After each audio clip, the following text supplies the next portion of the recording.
हाँ जी, बोलिए। प्रभु जी, जैसे है ना, शिव को ध्याए तो शिव धाम जाते, विष्णु को ध्याए तो विष्णु धाम जाते, और ब्रह्म को ध्याए तो ब्रह्म लोक में जाते। तो हम सच्चिदानंद की अगर भक्ति करते तो हम कहाँ जाएंगे? देखो, सच्चित आनंद ये अपना स्वरूप है, उस स्वरूप में, है ना। तो सच्चित आनंद, तो ये किन का धाम है? जैसे हम ये अक्षर अक्षर पुरुषोत्तम की भक्ति करते ना हम, हाँ तो जी, हम कहाँ जाएंगे? अक्षरधाम में जाएंगे, जहाँ से वापस आना नहीं है। अच्छा। बाकी सब हाँ धामों से वापस वापस आना है ना। हाँ, गुरु जी वही पूछ रही थी। तो बाकी सब धामों में जाएंगे, बाकी सब धामों में जो कल्याण है वो टेम्पररी कल्याण है। उसके बाद में मनुष्य रूप में वापस आकर आत्यंतिक कल्याण करना है। और जो अक्षर ब्रह्म रूप होकर परब्रह्म की भक्ति करता है, यानी अक्षर पुरुषोत्तम की भक्ति करता है, परब्रह्म की भक्ति करता है, तो परब्रह्म के धाम में यानी अक्षरधाम में जाएंगे। तो अक्षरधाम जो है वो परब्रह्म का रहने का धाम है ना। वही पूछना था, क्योंकि ये भगवान जन्म मरण और वापस लोक में ही भटकाते हैं, हाँ जी। इसलिए पूछ तो ये हम बाकी जाएंगे। सब देवी देवताएं जो भी है जन्म मरण के चक्कर में ही फंसे हैं। तो जन्म मरण के चक्कर से जो बाहर है वो सीधा अक्षरधाम में जाता है। हाँ जी। धन्यवाद। और किसी का प्रश्न है तो कोई बताइए।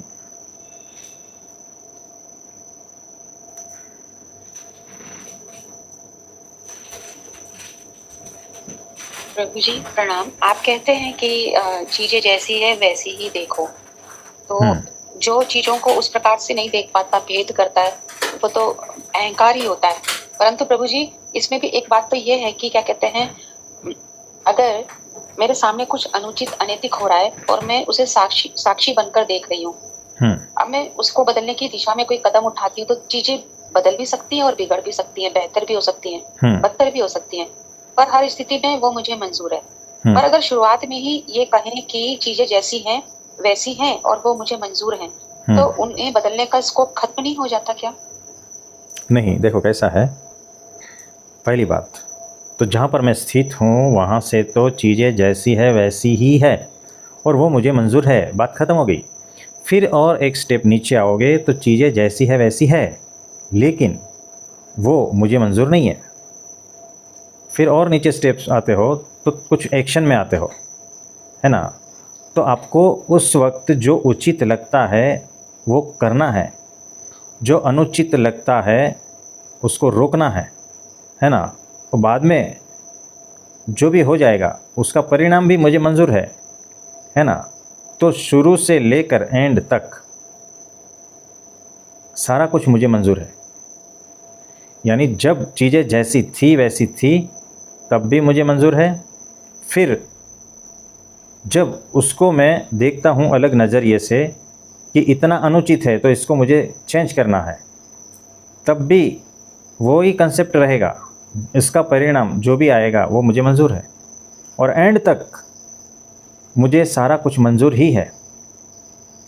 तो ये बीच में जो किया ना पूरा, वो खेल जैसा ही लगा, है ना। यानी मैंने अपना कुछ किया बीच में और जो भी हो गया वो खेल जैसा ही था और कुछ नहीं था। यानी चीज़ें अच्छी हुई तो भी ठीक है और बुरी हुई तो भी ठीक है, सारा कुछ मंजूर है। अगर बुरी हुई और मैं सुधारना चाहता हूँ उसको तो भी ठीक है ना। तो चीज़ें जैसी है वैसी है वो मुझे मंजूर है। इसका यही मतलब होता है कि शुरू से एंड तक मुझे मंजूर है जो भी है। अगर बुरा है तो भी उसको मैं सुधारना चाहता हूँ तो भी, अगर वो सुधर गई तो भी, अगर वो और बुरी हो गई तो भी, और बुरी हो गई उसको मैं वापस सुधारूंगा तो भी, जो भी परिणाम आता है ना सारे के सारे के लिए वो सारे मुझे मंजूर है। और मंजूर है इसका मतलब ये हुआ कि भीतर से बिल्कुल भी मैं व्यथित नहीं हूँ, है ना। अगर मैं वो मुझे मंजूर नहीं है तो इसका मतलब ये है कि भीतर से मैं व्यथित हो गया हूँ। तो इस तरह से लेना है। तो यहाँ पर स्टेप्स है, कौन से स्टेप से आप देख रहे हो और कौन से स्टेप से आप एक्शन में आ रहे हो, है ना। तो अगर अहंकार में जाकर, मन में जाकर, बुद्धि में जाकर जो जो एक्शन लेना है वो ले सकते हो, परिणाम जो भी आता है वो मंजूर होना चाहिए, नहीं तो व्यथित हो जाओगे और कुछ नहीं, अशांत हो जाओगे, है ना। तो जो व्यक्ति ज्ञानी है, ध्यानी है, तपस्वी है, बड़ा भक्त है, जो भी है, वो जहाँ पर भी पहुँचा है अल्टीमेट तक, वहाँ से चीज़ें जैसी है वैसी है और वो मुझे मंजूर है, ऐसा ही आता है।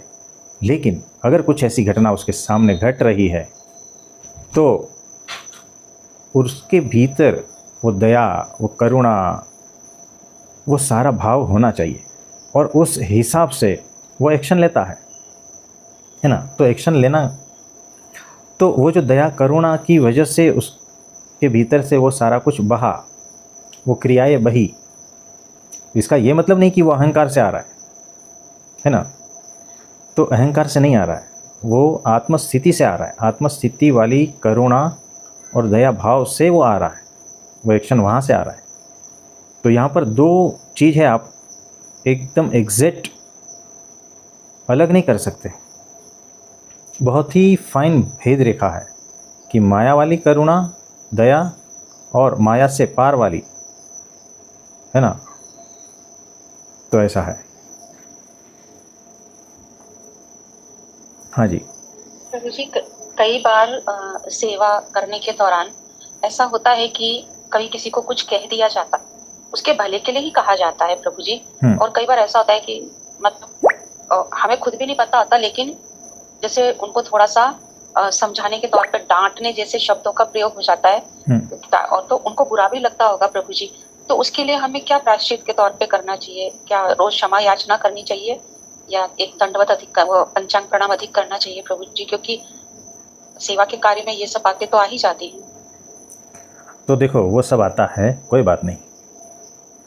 तो प्रायश्चित तो जो है, जो सत्पुरुष देंगे वो हिसाब से, है ना। तो उनके सामने निष्कपट होकर प्रायश्चित जो सत्पुरुष देते हैं वो हिसाब से, अपने मन से क्या करोगे, है ना। प्रभु जी, हमने तो रख दिया आपके सामने बात को, तो ऐसा हो जाता है और हाँ, तो हमें भी नहीं पता चलता कब हो जाता है वो चीज़। क्षमा मांग लेने का और एक दंडवत अधिक कर लेने का कि जिसको भी सेवा के दौरान मन कर्म वचन से अगर कुछ ऐसा किसी से हो गया है तो एक अधिक दंडवत कर लेने का, है ना। जी प्रभु जी। तो वो हिसाब से आप कर सकते हैं। जी धन्यवाद प्रभु जी। हाँ जी। तो और किसी का कोई प्रश्न है तो बताइए। हेलो। हाँ जी, बोलिए बोलिए। तो मेरा प्रश्न ये है कि अभी आपने बोला कि दंडवत कर लिया, तो दंडवत स्थूल में करना है या मानसी में करना है? नहीं, स्थूल में ही करना है। मानसी में तो 100, 1000, 2000 भी कर सकते हो, लेकिन जब स्थूल की बात आती है ना तब कष्ट आता है।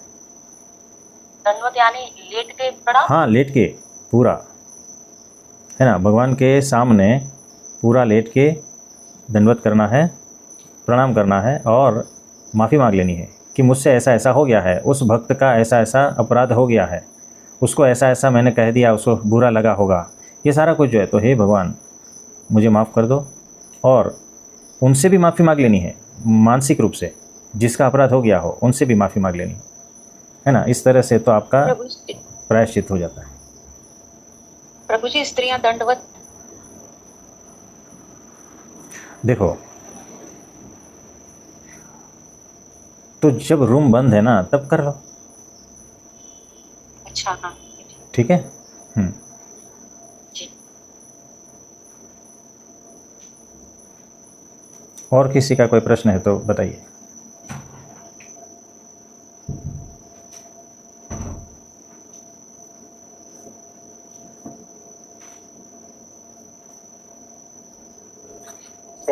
प्रणाम। अरे प्रशांत भाई। तो जी आप आए बाहर से क्या? हाँ जी।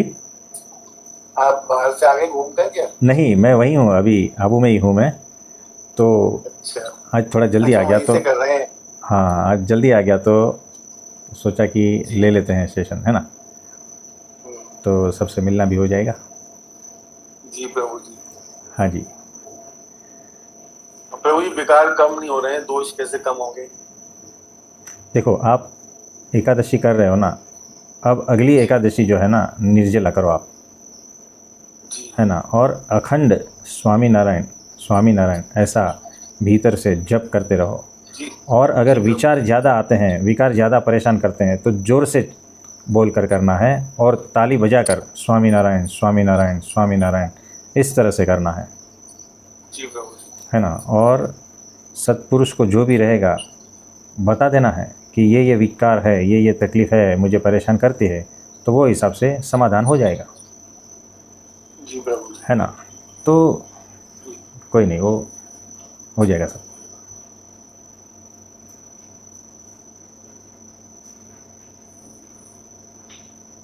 हाँ जी, और किसी का कोई प्रश्न है तो बताइए। प्रणाम प्रभु। हाँ जी, बोलिए।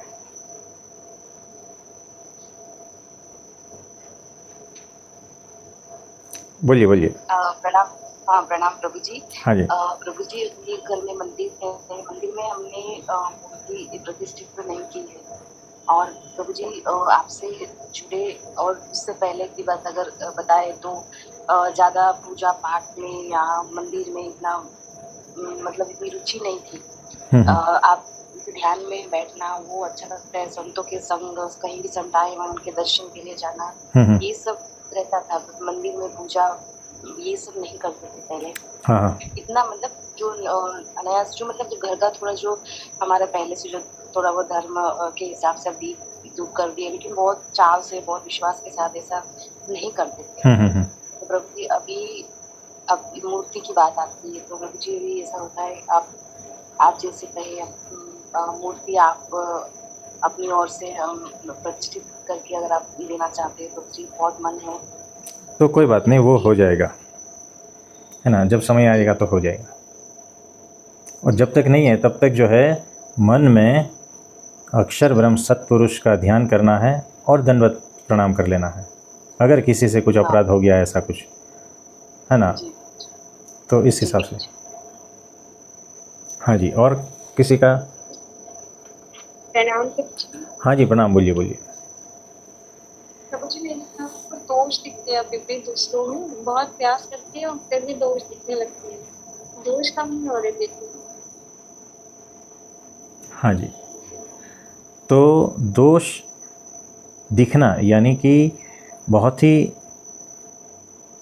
उस प्रकार के संस्कार पड़ गए हैं। दोष देखने के संस्कार जो है ना पूर्व जन्म के, वो अभी भी हटे नहीं है। और कुछ ऐसे प्रारब्ध कर्म की वजह से भी ऐसा दोष दिखता है। तो जितना आप होश पूर्वक होते जाओगे ना, तो उतना फ़ायदा होगा। यानी किसी में भी अगर आपको दोष दिखता है तो तुरंत होश में आ जाना कि अरे मैंने तो उसमें दोष देख लिया। तुरंत उसका उल्टा करना है, उसमें कोई गुण है उसका विचार करना है ना। तो दोषों को तुरंत हटा देना है कि मुझे उसमें दोष नहीं देखना है, ठीक है, तुरंत क्रॉस कर देना है कि उस रास्ते पे जाना ही नहीं है, दोष देखना ही नहीं है ना। दोष दिखे, ठीक है, प्रथम दृष्टि में दिखे तो कोई बात नहीं, लेकिन दोबारा दिखने नहीं चाहिए। यानी दोबारा मेरी वृत्ति उसके दोष देखने में नहीं जानी चाहिए। इतना होश पूर्वक आपको होना है। तो होश एकमात्र रास्ता है। पता चल जाता है कि मैं देखो मेरा वृत्ति दोष देखने की ओर जा रही है, उसको तुरंत कट करना है, वहाँ पर तुरंत रोकना है और गुण की ओर दृष्टि लगानी है कि उसमें कौन कौन से गुण है, वो गुण का विचार करना है। तो गुणों का चिंतन मनन जब तक नहीं करोगे, है ना, दोष किस में नहीं है, सब में है, गुण भी सब में है। तो गुण की ओर दृष्टि, गुण ग्राहक दृष्टि जब तक नहीं होगी ना, उसको विकसित करना है। यानी अब तक जो संस्कार पड़े हैं ना उसको कट करना है और दूसरे गुण ग्राहक वाली दृष्टि के संस्कार आपको विकसित करने हैं। तो इस तरह से होगा। हाँ जी, और किसी का कोई प्रश्न है तो बताइए। प्रणाम प्रभु जी। हाँ जी, प्रणाम। बोलिए। प्रभु जी, मुझे भी विचार बहुत आते हैं और गुण दोष दोनों दिखते हैं, लेकिन दोष का तो आपने समझा दिया, विचार हमें भी बहुत आते हैं। विचार किसको नहीं आएंगे बताओ? विचार तो आएंगे ही, लेकिन उस विचार को दिशा देनी है। तो जो भी फालतू इधर उधर के विचार आते हैं, लोगों के विचार आते हैं, किसी ने कुछ कह दिया, किसी के वर्तन के बारे में, कोई घटना घट गई है उसके बारे में, जो भी विचार आते हैं ना वो विचार आएंगे, लेकिन उसके बारे में वहाँ कट करना है कि मुझे उस प्रकार के विचार मेरे भक्ति में विघ्न हैं, उसको हटा दो। तो खुद को ही हटाना पड़ेगा और होशपूर्वक विचारों को भगवान की महिमा का विचार करने में लगा देना है। यानी भगवान का महात्म्य कैसा है, भगवान का स्वरूप कैसा है, भगवान कैसे हैं, भगवान का आनंद कैसा है, भगवान की करुणा, ये सारा कुछ उस पर लगा देना है। सत्पुरुष ने मेरे साथ कैसे देखा था, सत्पुरुष का प्रसंग याद करना है और सत्संग में और भजन में निरंतर रहना है, तब जाके जो है ना आपके विचार उसमें लगेंगे। नहीं तो विचार फालतू चीज़ों में लग जाएंगे तो सारी शक्ति वहाँ चली जाएगी, तो आपकी अध्यात्म ज़ीरो की ज़ीरो रह जाएगी, है ना। तो विचारों को दिशा देनी है, गलत दिशा से हटाकर सही दिशा में लगाना है, यही आपका उपाय है। प्रभु जी, फिर ये दिन भर चिंतन दिमाग में चलता रहता है, इससे आध्यात्मिक भी हो तो उससे संबंधित दिन भर आते रहते हैं, उससे भी थिंकिंग चलती रहती है, जो भी चीज़ें हमारे ध्यान में पढ़ा या देखा वीडियोस में, फिर उसके विचार आते रहते हैं ध्यान में। जैसे जैसे कि हम बैठे हैं या अभी वीडियो कोई देखा या अध्यात्म में कोई टॉपिक पढ़ा तो वो चीज़ फिर दिमाग में चलता रहता है। देखो बहुत सारा कुछ चलेगा, लेकिन होशपूर्वक इतना ध्यान देना है आपको कि ये जितने भी विचार चल रहे हैं, क्या उससे मैं अध्यात्म में आगे बढ़ रहा हूँ या नहीं, है ना। क्या ये सारे विचार मुझे भगवान की ओर ले जा रहे हैं, क्या मुझे ये सारे विचार निर्विकल्प समाधि तक ले जा रहे हैं। प्रैक्टिकली देखो ना, अगर नहीं तो उसको हटा दो कि भाई तेरा कुछ काम नहीं है ना, तू इसमें लग जा। तो विचारों को सही मार्गदर्शन, सही दिशा देनी है ना।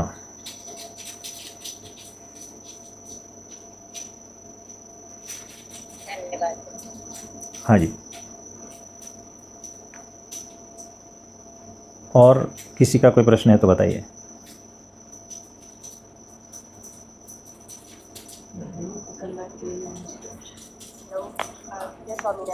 हाँ, जय स्वामीनारायण, बोलिए बोलिए। जैसे कोई विचार आ रहा है किसी के लिए, तो जिस इंसान के लिए आ रहा है, जैसे कोई भाई है, जैसे मेरे भाई के लिए आ रहा है कि तो ऐसा है, तो वो जो विचार है वो मतलब कर्म फल है हमारा, मेरा उसके साथ कोई रहा होगा। तो ये जो माया है, ये जो अहंकार है, ये विचार बनवाती है ना ऐसे ऐसे। सोचो तुम इसके बारे में। देखो कैसा है, विचारों को तो क्या है, वो तो कुछ भी आते हैं, कैसे भी आते हैं। कर्मफल ये वो सब कुछ नहीं होता है। हमारा चित्त जहाँ जहाँ जाता है ना, वो चंचल है, कहीं पर भी जाता है। मुझे बताओ मक्खी कहाँ कहाँ जाती है, तो विचार भी जो है ना उसी तरह से जाता है। हमारा विचार वहीं जाता है ना, किसी चीज़ को बहुत लोग विशिष्ट बना लेते हैं, मतलब बहुत, जैसे अब हर जगह परमात्मा है, वो असीमित है, पर हमने उसको नाम रूप रंग दे के उसको विशिष्ट बना कि ये मेरे साथ है और ये मतलब ये है जो मेरे अकॉर्डिंग वो मैं वाला भाव आता है। तो अब उसके इंसान मैं अहंकार ने बनाया मैं वाला भाव, अब उसी के साथ उससे करवा के आपसे उसका कोई कार्य निकला होगा या कुछ भी, जो उससे वो नहीं रहता कि आप इस तरीके का लड़वाना, क्योंकि हम ही उसको सारी चीज़ें कर करके दे रहे हैं ना, बना रहे हैं। हाँ जी, देखो ये कैसा है, चित्त को जहाँ पर भी लेके जाओगे ना, वहाँ और उसी प्रकार का विचार आएगा। तो ये आपके हाथ में ही है, आपको किस प्रकार के विचार करने हैं, ये सारा आपके हाथ में है। आप ये मत सोचना कि उसके विचार आते हैं तो वहाँ चला जाता है, उसके विचार आते हैं तो वहाँ चला। ये सारा कुछ जो है ना आपने पूरा खुला छूट दे के रखा है कि भागो तुम, जिसको जहाँ जाना है। ऐसा नहीं करना है। विचार और वृत्ति आपके हाथ में है, आप जिसको जैसा जहाँ चाहते हो वहाँ लगा सकते हो। चाहे माया में, और माया में सब कुछ आ गया है ना, सब कुछ मतलब सब कुछ आ गया, और या तो फिर भगवान में, परमात्मा में, है ना। तो ये सारी चीज़ें हैं, एक ही सेंटेंस में समझ लो, आपके हाथ में है विचारों का, विचार आपके हाथ में है, याद रखना, आपके ही कंट्रोल में है। विचार तो हम खुद ही हैं, हमें समझ में नहीं आता। माया भी मतलब माया का मैं बना के, और वो सामने वाला भी असीमित है, हम उसको सीमित करके एक नाम रूप रंग देके उसके साथ मतलब चारों ओर बैठा दिए गए हैं आप। हाँ तो हमें फ्रीडम नहीं है, हम बंधे हुए हैं, हम उन्हीं लोग के साथ रहते हैं सारी चीजें। नहीं, सवाल अब क्या हम है? हमारे साथ एक ही लोग दिखते हैं वही सारी है। हम कितना मतलब बार बार अपना दिमाग, चलो ठीक है एक बार फिर करते हैं, फिर वो आता है, फिर कोई सिचुएशन आ जाती है, कोई कुछ आ जाता है, फिर कुछ चीजें आ जाती है। अब मतलब बहुत सारी चीजें, तो एक तरीके का तो लगता है कि बस एक पपेट बना के बैठा दिया और बस मतलब अब हो वो अब सारी चीजें। नहीं, देखो कैसा है, पपेट आप बने हुए हो, है ना। यानी ये सारा कुछ जो हो रहा है ना, खेल आपके कंट्रोल में नहीं है, इसीलिए ये हो रहा है। जिस दिन आपके कंट्रोल में आ जाएगा ना सब कुछ, तो फिर मुक्त हो गया ना इसी से। गुरु जी कंट्रोल में है, पर ये जो मैं बार बार आ जाता है ना अब जैसे हम अगर शरीर में रहते हैं तो हमारे शरीर में तमस और जो भी जितने गुण हैं, शरीर लेवल पे अगर हम आते हैं तो माया में रहते हैं। अब अगर उससे अगर हटा मैं ये भी नहीं हूँ, ये भी नहीं, ये कुछ नहीं हूँ, तो एक चीज भगवान की मूर्ति लगती है, वही आत्मस्थिति में बस वही दिखती है कि चलो यही है। पर जब नीचे आप जाते हो ना, नीचे स्टेप आओ तो इसमें सब सब दिखती है। अब फिर उसमें मैं जो अहंकार में देखती हूँ खेल कैसे कैसे मतलब बुनवाता है। अच्छा चलो आया विचार हटा दिया इधर, फोकस इधर, तो फिर मतलब ऐसा लगता है कि भाई ये तो बहुत तगड़ा खेल खेला। हाँ तो वैसा ही है, वैसा ही है। हाँ, जिसको फंसना है वो फंसो, है ना, जिसको फंसना है फंसो, निकलना है निकल जाओ। ये ऐसा ही है खेल, बहुत तगड़ा है ना। बस तो सोचते भगवान खेला तो बहुत तगड़ा है। हाँ, बहुत बहुत तगड़ा खेला है। हाँ जी, ठीक है। तो आप सभी को मेरा नमस्ते प्रणाम। और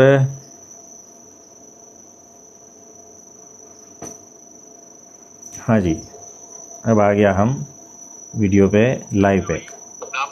हाँ जी, प्रणाम प्रणाम प्रभु जी, प्रणाम प्रणाम प्रणाम। प्रणाम प्रभु। हाँ जी, प्रणाम। प्रभु जी, प्रणाम प्रभु जी। हाँ जी, प्रणाम।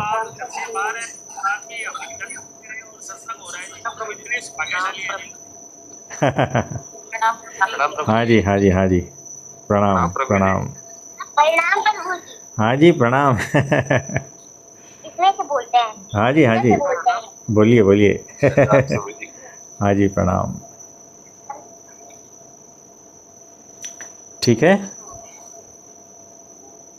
हाँ जी, नमस्ते। आशीर्वाद दीजिए। हाँ जी, बहुत बहुत आशीर्वाद है, बहुत बहुत आशीर्वाद है।